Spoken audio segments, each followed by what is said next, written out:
გამარჯობა, ეს არის გადაცემა გვერდიდან და მე ვარ დავით კალანდია.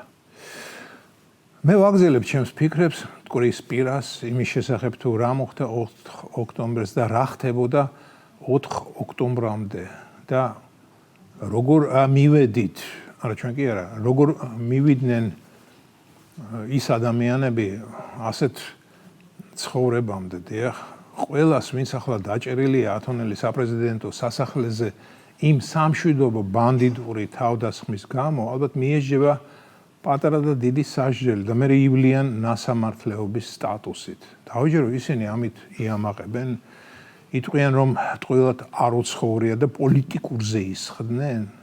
მე ახლა იმ არეულობების თავკაცებს არ გულისხმობ. მე რიგით მოტყუებულ ან დაფინანსებულ ადამიანებს გულისხმობ.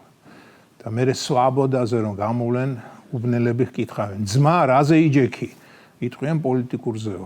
და ასეთი პოლიტიკური რა ჩაიდინე? მოლოტოვის კოქტეილი მივირთვი, პოლიციელს ქვა ვესროლე, ღობე გადავანგრეე, უპასუხებს ალბათ გამოსული. უბნელები ალბათ შეეკითხებიან, განა ღირდა რომ ღობის გადანგრევა 9 წლიანს როგზე წასვლად, იმდენი ვერ იფიქრე რომ ერთ ღობეს რომ მოანგრევ, იმის იქით მეორე უფრო დიდი ღობე დაგხვდებოდაო. ისევ და ისევ საცოდაობის გზნობა მიჩნდება ამ ყველაფერზე რომ ვფიქრობ, რისთვის გაიფუჭეს თავები. არ მიყვარს ეს გაცვეთილი ფრაზა, ძალიან არ მიყვარს, მაგრამ ამჯერად არ შემიძლია არ თქვა სასაცილოა სატირალი რომ არ იყოს. რისთვის წაიბილწეს ბიოგრაფია. სრული მარაზმი მეგობრებო. მოусმინე პაატა ბურჭულაძეს შვილის შუქრის ნაამბობს TV1-ის ეთერში. ძალიან გაკვირვებული ამბობდა, რომ თურმე პაატა დარწმუნებული იყო იმაში, რომ ის ეგრეთ წოდებული ეროვნული კრება იქნებოდა მშვიდობიანი და მას უნდოდა ხელისუფლების მშვიდობიანად გადაბარება. ხო და განა ეს მარაზმი არა? საინტერესო ისაა, ვინ დაარწმუნა, რომ თამაში მისი წესებით წარიმართებოდა. ვიღაცამ ხო უთხრა, ბატონო პაატა, თქვენ ოღონდ თქვით და როგორც იტყვით, ისე იქნება. არ მგონია რომ პაატაში ნიშდა მაგდეპონში კირი ტეკანავას უსმენდა, მიირთმევდა ბოზბაშსა და ჩიხირთმას და უცებ თავში გაუველვა. ხომ არ გადავიბარო ხელისუფლება მშვიდობიანად. რა უნდა ხელისუფლების მშვიდობიანად გადავარებას?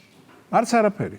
წავალ რუსთაველზე, შევკრებ ჩემს მსმენელს, ვუმღერებ დეკლარაციას და ხელისუფლებას კორდებალეტივით მორჩილად გადმომბარდება. დიახ, დარწმუნებული ვარ, რომ ასე ნამდვილად არ მოხდებოდა. ვიღაცამ დაურეკა, ან უბრძანა, ან ურჩია, ან დააშინა, ან არ შემეშინდება ამ სიტყვის მოისყიდა, მაგრამ ამასთან ერთად დააჯერა კიდეც, რომ მიდი ბატონო პაატა, ხომ იცი როგორ პატივს გცემს მთელი ერი და ბერი, შენ ოღონდ მოინდომე და ყველაფერს მშვიდობიანად მიიღებ, დამხობასაც და რევოლუციასაც.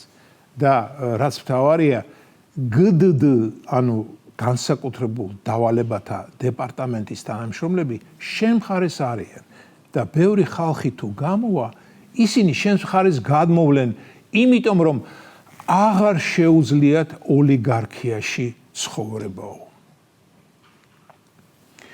ახლა მეგობრებო, არ გეგონოთ რომ ეს ისევ ჩემი ფანტაზიებია, ეს პაატას შვილის შუქრის სიტყვებია და იცით რას გეტყვით?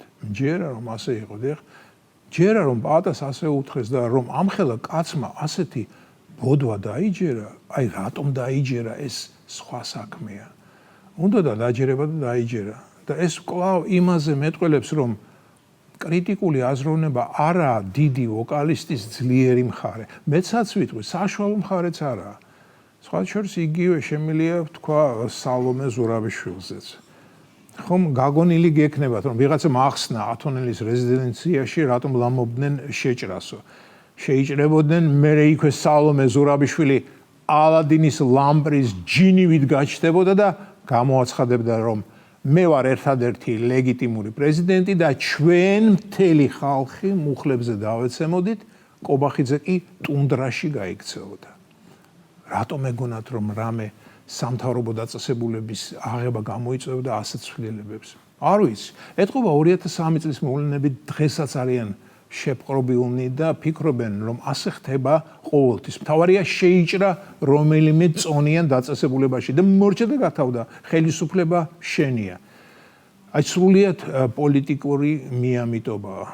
ასე ეგონა პაატას, ასე ეგონა დარწმუნებული ვარ ზურაბიშვილს და ასე ეგონათ იმ საბრალო ადამიანებს, ვინც მათ გაყვა. მათაც ალბათ ეგონათ, ვინც სასახლეში პირველი შეიჭრებოდა, ის ან მინისტრი გახდებოდა, ან აბანოს დირექტორი, ან სოფლის გამგებელი.